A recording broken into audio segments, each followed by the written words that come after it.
Ako nga pala si Cherry Veloso and welcome sa aming Cherry's Corner! Good morning my friend, Ray! Good morning friend Cherry and good morning sa ating lahat and welcome sa Cherry's Corner! Miyerkules Santo ngayon. Ang aming episode. Ano ba ang mga cruise na dinadala nyo sa inyong mga buhay? Yung mga pinapasal po natin.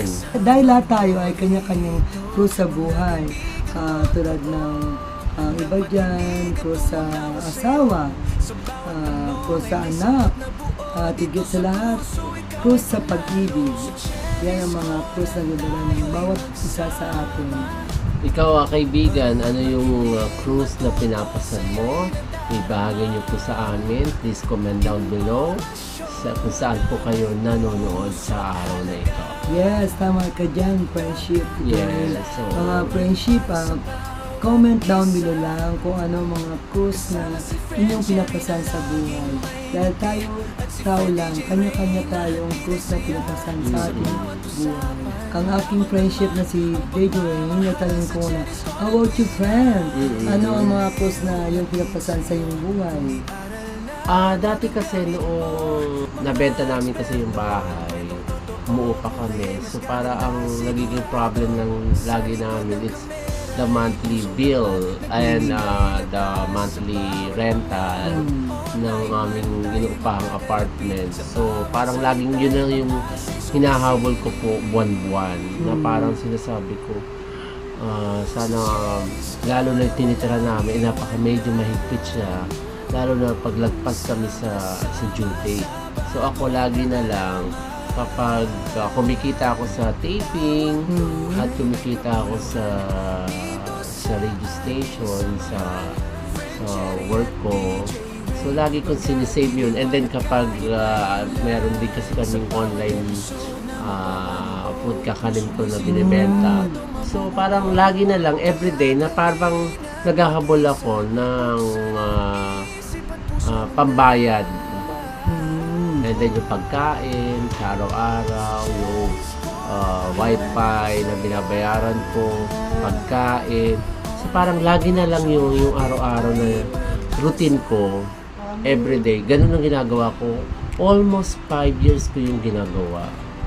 So medyo parang, sabi ko parang, nung may time na parang nanawa na ako, sabi ko parang, wala na bang bago sa buhay ko na lagi na lang naghahabol ako ng babayaran ko. So parang may time na parang naramdaman ko na parang napagod ako.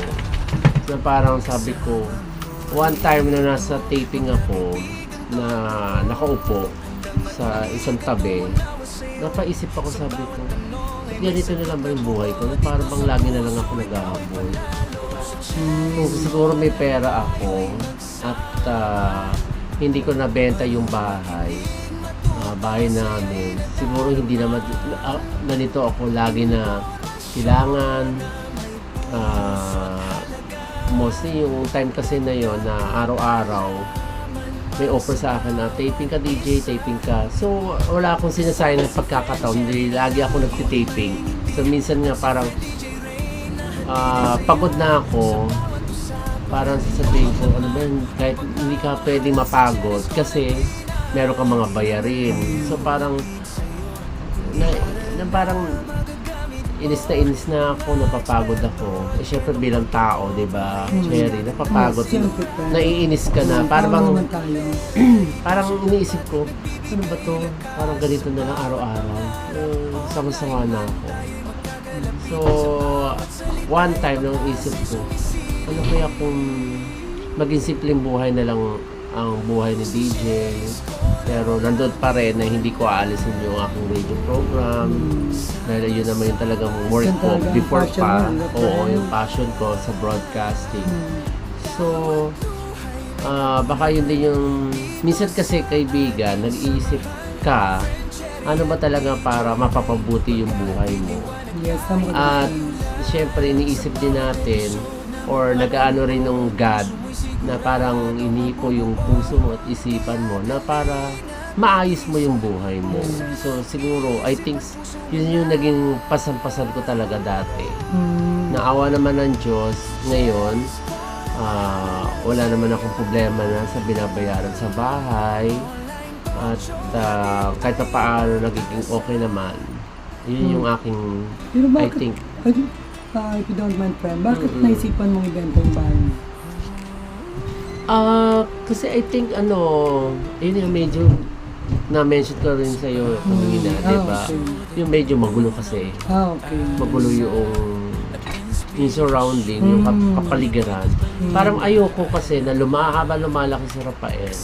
Yung bang makikita ko, ayoko makita siya na nandun sa lugar na maingay. Bakit? Tapos yung pag nag-open kasi kami nung nagpaninda ng tindahan, always lagi parang may usang. Ayoko sana banggitin, kaya lang hindi totoo kasi bang parang ikaw kasi yun sa bahay, sa lugar kasi namin na yun, parang yung bahay namin pansinin. Maganda kasi ang tsura, pinturado, finishing, tapos maganda yung may gate.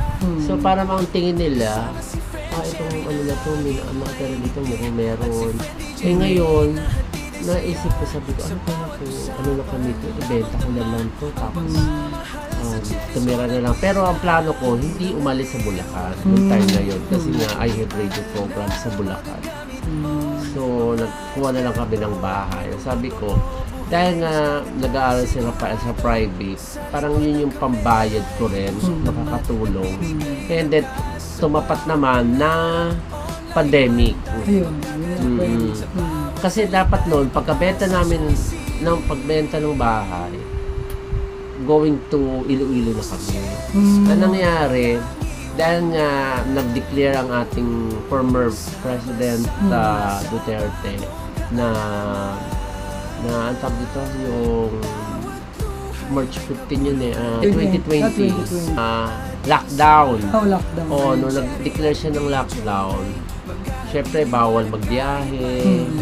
So, siguro nung time na yun, pa kami hinayaan ng Diyos na mapunta sa Iloilo. Siguro, I think natapat awa din ng Diyos. May hawak kami pera nun. Kasi siguro wala kaming hawak ng pera nun. Ang problema ko, saan kami bibili? Ano pambili namin ng pagkain? May naitera naman ako ng perang konti. Siyempre, hindi naman enough yun. Almost ilang taon din ang pandemic, di ba? Tama daw. At labot ng 2 years yata. di ba naman ang Diyos nung pandemic na yun? Kasi may hawak nga akong pera nung pinambayad sa akin ng bahay. So, yun yung pinanggastos ko. So, nung time na yun, sabi ko, salamat. Kung nagbiyahe kami, doon kami makakabutan ng pandemic. Kaya lang, hindi ko alam kung siguro baka maganda naman yung naging hatid na pagbenta namin ng bahay. Yun yung pinanggastos namin. At lahat naman ng pagkain na gusto namin bilhin, nabibili naman namin. At ayun nga, yung time na yun kasi napag-aral ko naman siya sa private bago mag-pandemic. Pero mahal ka pa rin ng Panginoon, friend, kasi kumbaga kahit isipin mo sa dami ng problema yung dumating sa'yo, pero nalagpasan mo yun, di ba? At napaganda naman siguro naging buhay sa Iloilo, di ba, friends? Minsan kasi parang meron nung time na yun kasi naisip ko, bakit kaya kami doon parang dinadala ng pagkakataon at ng tadhana? Maaga matulog, tapos ang bahay, walay-walay, magkakalayo, tahimik. Pero nung nandoon naman ako, siguro kailangan ko i-adjust yung sarili ko at yung adjustment namin ni Rafael. Nakikita ko naman sa kanya kasi syempre bata siya. Madali niya pang may ma-adjust sa sarili niya. Kapag ikaw, siyempre, naisip mo kayang niya, diba? Kasi magulang ka, diba? Pero nung time kasi na yun, nandoon kami, nung araw na yun, first day pa lang namin, sabi ko, tatagay ako dito. Parang mahirap. Tapos, noong iniwanan ko sa Rafael, dahil nga bumalik ako dito sa Maynila, naano ko na lang sa teacher niya, parang malayo daw ang iniisip. Naisip ka pa rin yun. Nalulungkot din yun. Kaya lang, siyempre, ang mga bata, pag may nakitang kalaro, siyempre, mamaya-maya, ano na naman. Pero ibig sabihin nun, naisip ka pa rin, kahit gano'n. So, nung time na yun na balitaan ko nga na medyo nalungkot din kasi sabi ko, pati si Rafael nag-a-adjust din sa sarili niya. So, ako rin nag-a-adjust. At saka ang hirap din nung yung malayo ka Yes, sa anak mo na nandoon siya tapos nandito ka. Yes, tama ka doon. So, parang pakiramdam ko parang nagtatrabaho ko sa abroad o nagtatrabaho ko sa malayong Yes, ramdam lugar. ko yung kalagayan mo, friend. Dahil siyempre, kung hindi ako naranasan ko rin dati yan. Yung malayo sa piling nila. Oo. So parang ramdam ko, siguro kailangan ko pag-aralan. Mulat sa puli, parang yun yung pupunta lang kami sa palengke o sa mall. Hawak-hawak ko talaga yan, hindi ko binibitawan. Syempre mag-isa lang siya. Kaya talagang sobrang ko siya, alaga, tutok talaga. So parang hindi ako sanay na mawalay siya. So parang sabi ko, kailangan ko pag-aralan na matuto ako na. Tsaka maganda rin naman yun siguro para matuto rin siya na tumayo sa sarili. Tama ko. Kasi lalaki siya At tsaka sabi nga, kailangan maliit pa lang, matuto na. Para pag lumaki siya, pag binata at masanay siya. Para hindi masyadong mabibing araw dapat. Yes, tama ka. Ayun din ang sabi ng teacher. Kasi lalaki siya Hindi pwedeng may baby. Oo. Siyempre siya kung sakali, pagka tinakalaw siya, talaga magdala ng pamilya. Kaya kaya minsan mapapaisip ka, ito ba yung, napaisip ka ako na, ito ba talaga yung inaano sa akin ni God na dalhin ako dito sa lugar na to? Baka meron bang dahilan siya? Kung talagang baka naman, friend, kaya dinala ka ni Lord doon. Itong mga previous lang na nag-taping ako, na nagpuyat ako, ang sakit na sa ulo. Tsaka parang ginagrind ang yung Yes, tama. ulo mo na parang, di ba, parang feeling ko parang matutumba ako. Kasi mahirap naman talaga sa taping, friend. Siguro kung sa mga indie fan, siguro medyo, sa tingin mo, kayo lang ba? Pupuyat din ba? May time din kasi may puyatan. Sa bagay, may puyatan din talaga. Oo. Kasi sa age of 49 pa lang si DJ, parang medyo sungko na rin ako. Tsaka parang ayoko na talaga din mag-taping. Kasi siguro naman... Hindi naman sa ayoko na talagang mag-ano sa showbiz. Ang inaayawan ko lang po talaga yung puyat. Oo, yung puyatan. Na hindi naman maaalis talaga. Hindi talaga maalis, friend. Kasi, Part 2 yan part talaga na yan ng industry na pinili natin. Na pinili natin. Oo. Kailangan dyan lakasan ng loob, tapos yung matibay talaga. Oo, matibay ang katawan mo. Kasi may time din na ang call times, madaling araw, aalis ka sa bahay mo ng alanganing oras, umuulan. Ako ano mo ba nasubukan ko, friend? Umalis ako ng bahay almost 12:30 ng madaling araw. Ang call time ko is 4 a.m. Kasi syempre wala akong masakyan. Kaya nag-adjust ako na mas maaga para naman hindi ako mahirapan na pumunta sa meet up ng service. So, sabi ko, sana sa susunod o sa mga taon, hindi ko na siguro dapat gawin to.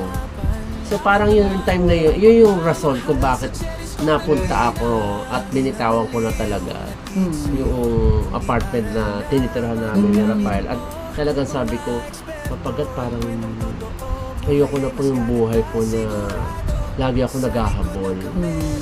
So parang gusto ko na po yung parang maging simpleng buhay ko na lang po na pagising na umaga, hindi na ako mag-iisip ng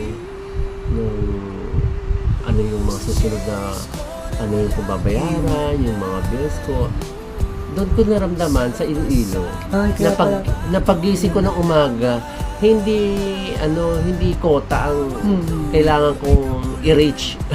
Kasi pag umuupa ka ng bahay dito sa Maynila pag umuupa ka ng bahay, nagbayad ka, halimbawa ngayong katapusan, nagbayad ka, next month, magbabayad ka ulit, Yes, di tama, ba? tama. So, yun yung ating katungkulan, no? Kung ikaw ay nangungupahan, di ba? Talagang obligasyon So, talaga. obligasyon mo Kasi yun. siyempre, Mm. hindi lahat ng oras naman yung inupahan mo. May Oo, pera, diba? oo.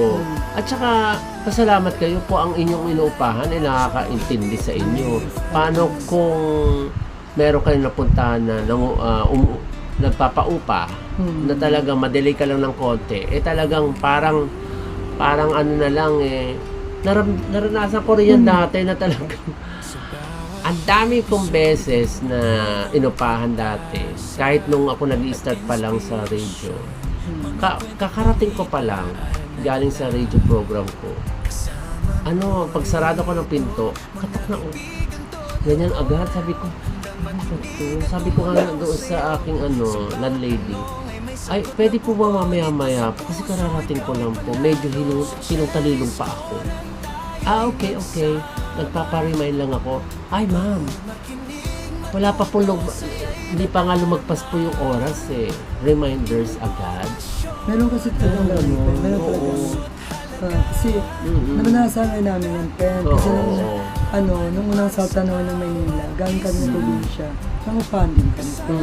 Kaya ramdam ko yung naranasan. Kaya yun yung I think yun yung pasan ng cruise na, oo. Kasi mulat sa pool pa lang, talaga naman, nung ako'y maliit pa lang, ang nakita kong problema din ng parents ko, mother at father ko, is yung pambayad namin sa bayarin sa bahay. Yun talagang, malaga Oo. talaga yun. Yun yung nakita ko talaga na parang laging naghahabol ang nanay at tatay ko ng bayarin sa bahay. Kasi nung malit ako kasi para mapagmasid ako nag-uusap sila. Bayarin na natin ng bahay sa sunod na linggo. Naka-ready ka na ba dyan? Ang mother at father ko naman, maano naman sila magbayad. At tumatagal kami talaga sa bahay na almost 10 to 15 years. So, sabi ko, okay yung aking mga magulang. So, parang yun nakita ko sa kanila. Yun yung ginagawa ko rin nung ako'y umuupan. Na talagang make sure na talagang Pinaglalaanan mo yung bayad. Oo, pinaglalaanan ko talaga. Lahat ng tinitiran ko talaga. Pag tinanong ako, okay naman ako magbayad. So, yun yung ayoko masira yung name ko sa hindi maganda magbayad. At yun din po yung kailangan natin, di ba? May kanya-kanya tayong responsibilidad na dapat natin gawin. So, kung ano man yung cruise na dinadala mo, siguro, natin na tulungan tayo ng Diyos, natulungan tayo kung ano yung cruise na dinadala mo. Yun yung share ko na. Pero friend, hindi ka naman ibigay ng Lord ng cruise sa nagdadala mo kung hindi mo kakayanin, di ba? Correct, oo. Kasi, kumbaga sana minsan sila na pagsubok, di ba? Oo, Minsan, sinusubukan correct. tayo kung hanggat ano ang ating pasensya. sa buhay natin. Correct. Alam mo ba, siguro I think yun din yung natutunan ko nung maliit ako. At tingin ko parang, sabi ko nga kung siguro pinanganak ako na may kaya, baka siguro naligaw ako ng landas din. Siguro kaya may dahilan din ng Diyos kung bakit napunta ako sa pamilya na mahirap. Oo, na parang nakita ko na, kasi tinanong ko nga nanay at tatay ko, sabi ko, Nay, Tay, bakit wala tayong tinitira na, wala tayong sariling bahay? Lagi tayo umuupa ng bahay? Ano ba itong buhay na to? Sabi ko ganun noon. At kaya nangarap ka, friend, na Oo. pagdating ng araw, pareho tayo, friend. Oo. Pareho tayo. So parang talagang nangarap ako nung sabi ko, kung ako magkakaroon ng anak, ayoko makita niya yung dinanas ko, madadanas na niya. At saka ganoon din ang lahat ng mga magulang na gusto maging maganda ang buhay ng Yes, anak. tama ka. Oo. Na pag may nakikita nga ako na sa lansangan na pabayaan ng mga magulang, yung mga anak nilang mga lusluse, sabi ko, ano ba namang kawawa naman itong mga bata na to. Pati sila, naapektuhan dahil sa hindi ko maano kung kapabayaan ng magulang nila o wala lang talagang no choice lang talaga yung magulang nila sa Tama ganun ka, na friend, kasi minsan, sitwasyon. ang nangyayaring ganyan, may magulang na yung sugod na lang para kung kasi sumusugod sila sa obligasyon na magkapamilya na hindi pa nila kaya, na hindi pa sila preferred para magkapamilya. Oo, at saka hindi yung puro anak lang tayo ng anak. Kailangan natin isipin din yung kanilang magiging kinabukasan. Oo. Hindi sila parang bala na bukas. Parang gano'n nangyari sa anak ko. At saka nung maliit ako talaga mapangarap ako sa buhay. Pero tayo pa. Noong maliit ako, ang sabi ko, pag ako lumaki na, gusto ko maging maganda ang buhay ko, magkakaroon ako ng sariling bahay. Bari pala tayo pa ganda eh. Kasi ako, di ba, galing kami ng probinsya, dumating kami ng Manila. Gusto mga kupaan lang kami. Tapos palipat-lipat kami kayo ng bahay. Siguro mga bago kami nasalta dito sa lugar namin dito sa Makati. Hindi ko lang alam kung 3-4 kaming beses pagpapalito. Kaya magkasa na isip ko, mag-aaral ako mabuti. Pagdating ng araw, kung nakagraduate na ako, pag gusto ko yung trabaho na malaki sa akin. Yung talaga naisip ko gusto ko magkaroon kami ng sariling bahay. Hindi lang bahay pinangarap ko pa sasakyan. Saka negosyo din. Pinangarap ko talaga yun. Talagang nasa ano ko yun. So, mababait tayong mga anak pala. Yes, magandang friend. Ako mabait na anak pero medyo pagkapasaway din. Kasi tao lang naman tayo, friend. Hindi naman tayo perfecto. Basta mabait tayo, meron din tayong kamalian sa buhay. Dahil ako lang naman tayo, friend. Ako, inaamin ko kasi, nung bata ako talaga, medyo, pag inuutusan ako, tamad ako, tapos sumasagot ako. Pero na-realize ko, noong time na nagkakasakit na yung father ko, na nasa Maynila ako at nasa Bulacan sila. Sabi ko, ano ba itong ugali ko? Hindi ko alam kung bakit ganun ako. Na para bang masakit din sa kalooban ko na nasasagot ko sila. Parang nananadya ka na minsan parang gano'n, kaya? Hindi ko alam Parang hindi ko maalam kung nagre-rebelde ba ako. Bakit may pagkakamali ba sila? Sa'yo ba't nagre-rebelde? Hindi naman, kasi mahigpit yung mother ko. Hindi ko alam kung nagre-rebelde ako sa kanila dahil sa mahigpit sila. Pero ako natutuwa naman, habang ito nga, nung nasa tamang edad na ako, sabi ko, tama lang naman ang mother ko na tama lang naman siya na maging mahigpit siya sa amin. Sabi ko, kung hindi siya maging mahigpit, baka mas lalo ako napunta sa at hindi ako nakapagtapos ng pag-aaral. Laging yan sabi niya, mag-aaral ng mabuti para maging maganda ang kinabukasan. Yes, kasi talaga friend, ang magulang talaga, ginagawa ang lahat para mapaganda ang buhay ng anak. Ikaw ba, friend na Cherry, ano naman yung naging pasan-pasan na cruise sa buhay mo? Siyempre, friend, ang cruise na pasan sa buhay ko, siyempre aking yun, yung si Big Boy Lights. Kasi bata pa lang yan. Pinanganak ko pa lang, Pinanganak ko pa lang sa kanya.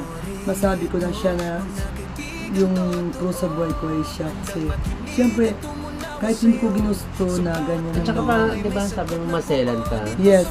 Kasi lalo na, sa pool pa lang, nasa tiyan ko pa lang siya, masila na talaga. Kung sakali nga, siguro kung pumayag ako sa doktor na raspay na ako, siguro wala akong bigulay ko ng friend.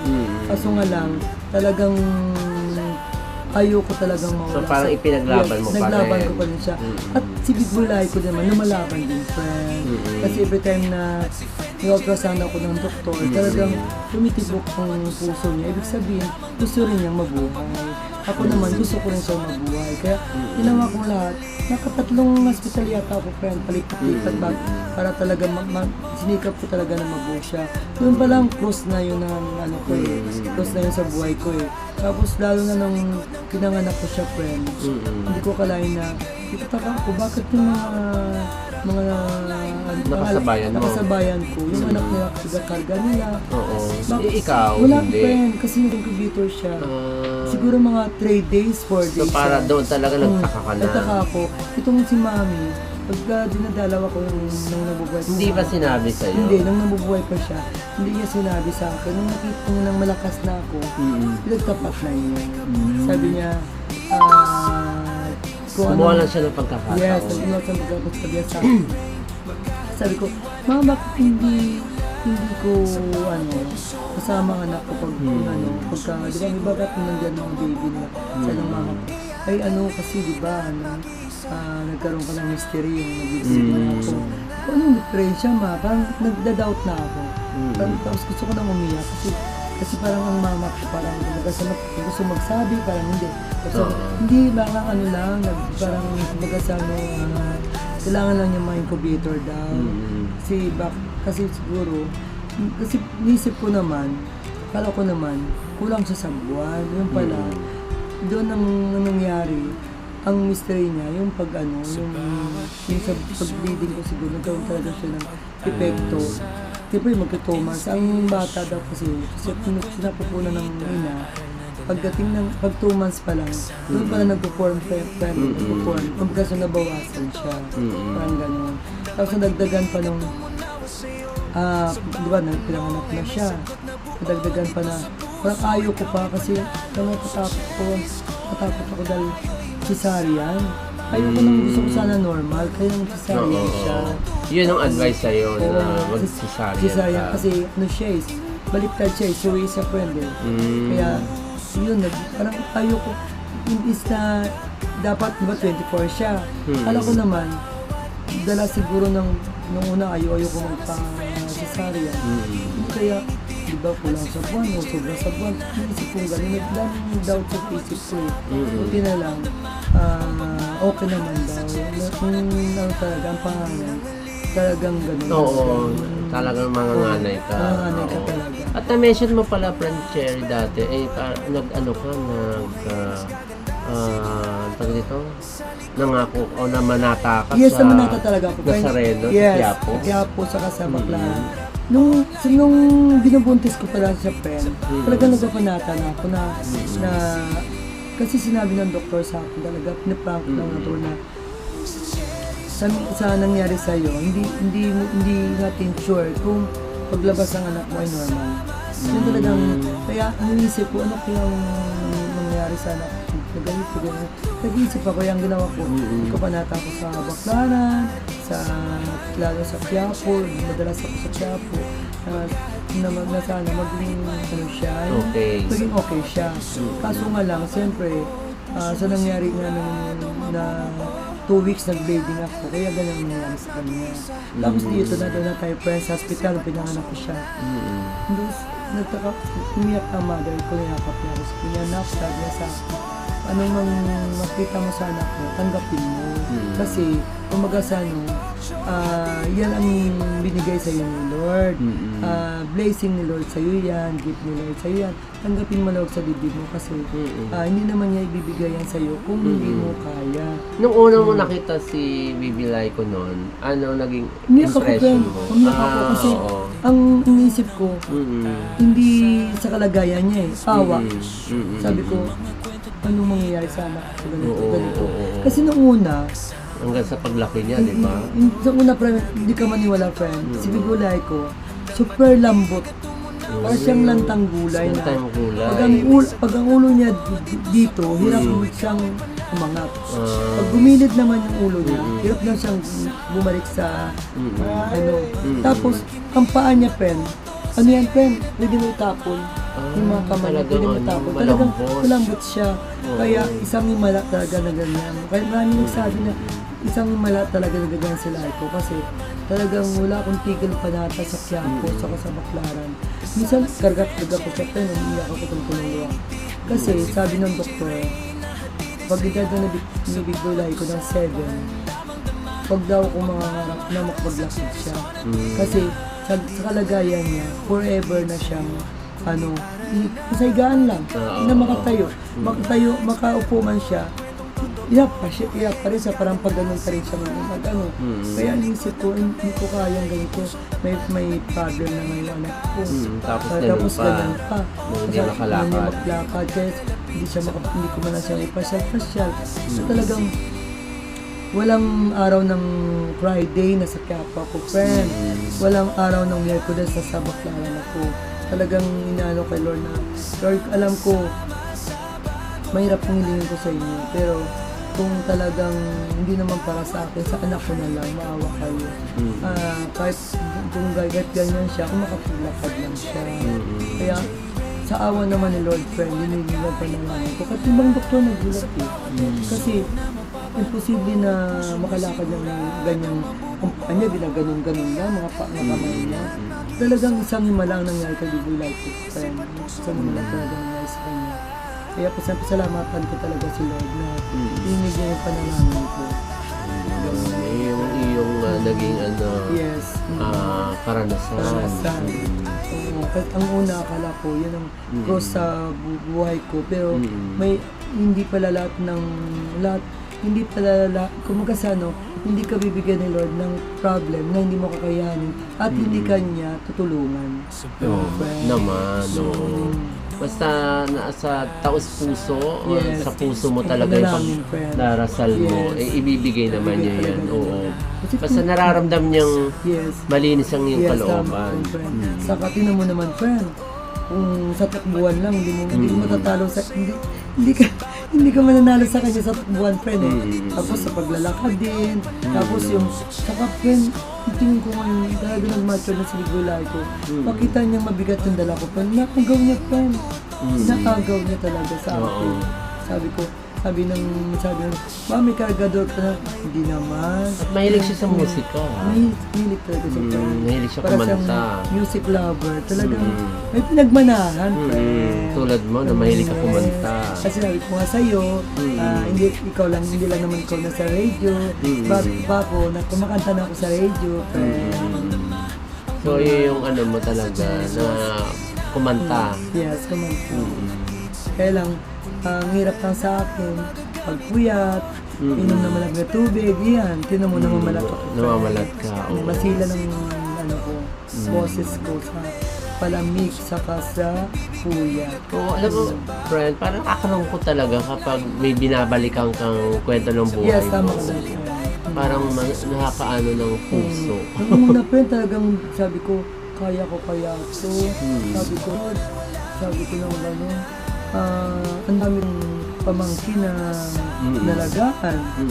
Sabi ko, bakit gano'n? So parang marami kang ginawang kabutihan. Yes. Yung siyempre, mga pamangkin ko, kapag nakatulong ko sa pag-aaral nila, naisip ko, paano ko ganito ang anak, kung hindi ko siya maparal ng harap ko makapag-aral siya. Sabi ko, nag-imagine ako nung nasa tiyan mo si Biboy Laico, sabi ko, ano kayong magandang course sana ako, doktor, engineer, gano'n ang mga nasa isip ko, So friend. gano'n mo kasi magulang. Gano'n. O kaya pilot, mga gano'n mga nasa isip ko, nasa isip ko na pupunan ko pa si Biboy Laico. Kung girl naman, stewardess, tapos o kaya nurse, o kaya doktor, o ganun pangarap ko kung babae naman. Wala ka bang naging pangitain o panaginip bago mo na ipanganak siya? Alam ko na, friend, na talagang nasa ko na pinanganak ko siya na talagang may depression sa friend. Na talagang doktor nagsabi na sa 2 weeks Kung tutuloy mo, hindi pwedeng yung pangarap ko na sabi mo mag-normal na ako, hindi talaga. Talagang meron talaga siyang isa sa either daw kung napiktuan yung ulo niya, napiktuan yung kamay niya o paa niya, meron talagang ganun sa doktor. Kaya hanggat maaari daw, kung ayaw ko raw na makaranas ng anak na may depresya, gusto ng doktor, raspay na ako. Ayaw ko, saka ayaw din ng mother ko. Kahit gusto na ng mother ko, kung ayaw ko talaga. Kaso nga lang yung time na yun, ayaw din ng mother ko, ayaw ko rin. Kaya ayaw talaga nangyari. Natuloy talaga si Biboy Laico. Kasi yung doktor, sige na, bumema ka na. Bukas i-schedule natin yung raspay natin. Kasi wala na sabi niya, 2 weeks ka na rito. Bleeding ka pa rin. Tanggalin na natin. Bleeding ka ng bleeding. Bleeding, friend. Totoo lang, friend. Walang 2 weeks talaga, friend. Buti ka mo yung pinsan ko. Salamat din ako sa pinsan ko. Sabi niya, lipat ka na. Kasi kung nangyayari talaga sabi ng gano'n. So may kilala ko na nag-bleeding siya ng linggo pero natuloy pa yung linggo siya. Kaya yun, tinakot pa nga niya ako kaya sabi sa akin, sige pumiyamba ka. Baka mamaya wala pa nga ilang pag labas ko lang ng hospital. Baka ilang minuto pa lang matumba na daw ako dahil bleeding ako baka anytime daw makabusan ako ng dugo, ganyan. Yun ang nangyari sa akin. Pero time ba na yun, sa mga nangyari sa buhay mo na yun, hindi ka nag-question bakit? Meron din ako Lord, sabi ko nga sabi gayas na kasi marami akong pamangkin na minahal, nalagaan, sinaaral. Tapos sarili kong anak ganito. Ano ba yung kasalanan ko? Mayroon din ako na yan. Pero inisip ko naman, sabi ko, hindi naman ako bigyan ni Lord ng ganyan kung hindi ko kayaan. Ganun. Tanggap ko sa loob ko kung anong kalooban niya. Kasi hindi naman natin gusto lang natin ang masunod. Siyempre si Lord ang masunod, di ba? Kung anong kalooban niya, tanggapin natin ang maliit sa Diyos. Kasi siya lang nakakalam bakit binigay niya sa akin ng ganyan. Diba? Pero tingnan mo naman, friend, pasalamat ako kay Lord kasi tingnan mo naman kung wala si Big Bulay ko, mag-isa lang ako sa bahay, friend. Siyempre, malungkot. Kasi noon, siyempre, kasama ang mother ko, father ko. Wala pinanganak pala si Big Bulay ko, ng father ko Mother ko na lang. Inisip ko, nawala yung mother ko. Kung hindi ko sinuloy si Big Bulay ko, nag-iisa ka na lang. Nag-iisa lang ako, friend. Di ba, mas lalo malungkot ang buhay ko. Kaya, pasalamat ako kay Lord na kahit ganyan si Big Bulay ko, at least, naging masaya ang buhay ko. At saka siguro, na-mention ko rin naman sa'yo before, pag tayo nag-uusap, diba, sabi, siguro baka yan din yung inalaw din ng God na maging katayuan nila. Pero hindi niya ako iwanan.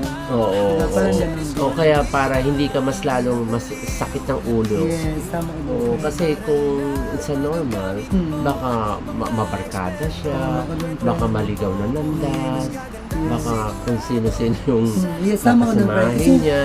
Meron akong may kakilala ko na nagkaroon siya ng anak. Isa. Pero soil naman. Ganyan. Mabuti pa yung ganyang anak mo at least sumusunod sa'yo, nakakasama mo. Yung anak niya lagi wala sa kanya.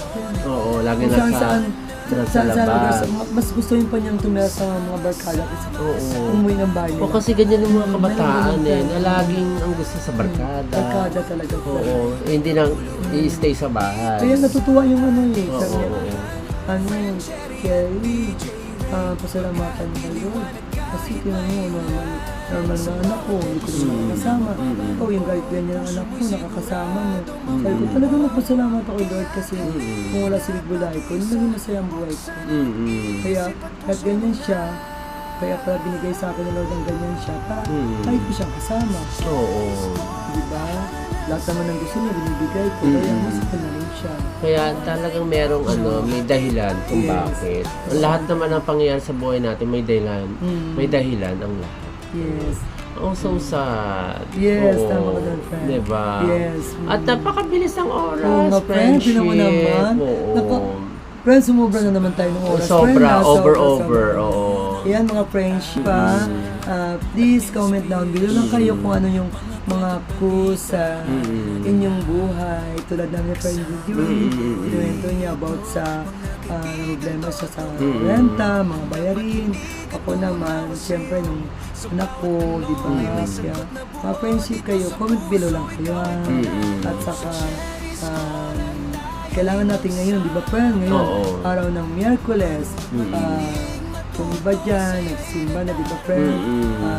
Tayo pagkatapos ito, ito yung time na talaga mag-nilay tayo. Kung may mga kasalanan. Siyempre tao lang tayo, may kasalanan yung pagbabalik loob. Ito yung time talaga na para magbalik loob tayo sa Diyos. Saka yung iba dyan, yung hindi marunong magpatawad, patawad na kayo. Kasi si Lord na nakapagpatawad tayo, kaya tawad na tayo. tanggalin siguro natin yung galit. Galit, Yung poot. yung puot, saka king ng sama ng loob. Para mas maluwag daw sa pakiramdam kapag nawala yung mga galit mo. Yes, marunong tayo magpatawad. Kahit sabihin natin na, di ba may kasabihan na, love your enemy. The friend. Wow, speaking of love Yes, your love enemy, your napakahirap. Yes, napakahirap. Friend, ako. Sobra.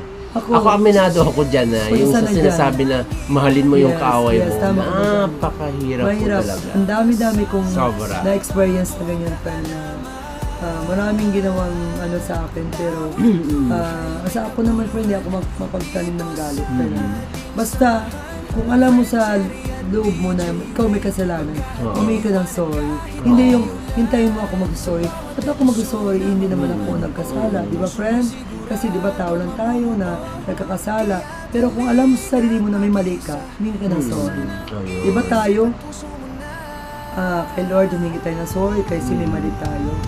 Tayo naman, tao tayo na mag-usap sa puso, sisipan na ay, may mali ako pala ako ganito, humingi ako ng sorry. Tapos yung naman hingi mo ng sorry, sana tama na yung ano, yung galit mo, yung puot mo. Kasi pag magpatawad ka, maluwag sa dibdib. Diba, friend? Correct. Maluwag talaga. Saka natutuwa si Lord pagka sinunod mo yung kasabihan na love your enemy. Diba, friend? Yung kailangan yung kababaan ng Yes, loob. Kababaang loob. Yes. Diba sa kasabihan ni Lord, kapalad yung mga pagkumbaba. Dahil ikaw ay Itataas ng Diyos. So, huwag masyado maging mayabang. Yes, huwag masyado maging mataas. Oo, huwag Dahil- maging hambog. Yes, hambog. Dahil ikaw ay babagsak. Mas mabuti pa yung mapagkumbaba, itinataas mo. Ayan, friend. Ayan na naman, friend. Ayan, mahaba talaga yung ating oras. Basta masabi lang natin, Yes, ngayong panahon ng Quaresma Quaresma. o Lenten season, Yes. mahal na araw, Yes. magnilay po tayo. Magnilay, please. Mga friendship, magnilay tayo. Humingi tayo ng sorry kay Lord at love your enemy. Yes, so, at alam mo, friendship Cherry, maraming salamat din dahil syempre, ito yung pagkakataon talaga na meron tayong isang Cherry's Corner Yes. na ibahagi din sa inyo yung aming naging karanasan. Yes, Oo. yun. Kaya mga friendship, please comment down below lang kung ano mga cruise sa inyong mga buhay na nalagpasan nyo na pinagkaloob ni Lord ang yung inanais na panalangin sa Kanya na matutupad. Maraming salamat, Maraming Friend salamat Cherry. din, friend, Did Rain. At maraming salamat sa inyong mga friendship, sa inyong panunood, Yes. at pag-like, pag-heart, at yung mga iba dyan, nag-comment, na nag-share. Thank you very much, mga friendship. Yes. Hanggang sa muli, ito nga pala si Cherry Veloso. Thank you, my friend, Did Thank Rain. you, Friend Cherry. Dito lamang sa Cherry's Corner. Bye! Salamat. Thank you very much. Hanggang sa muli. God bless to all. Bye. Bye.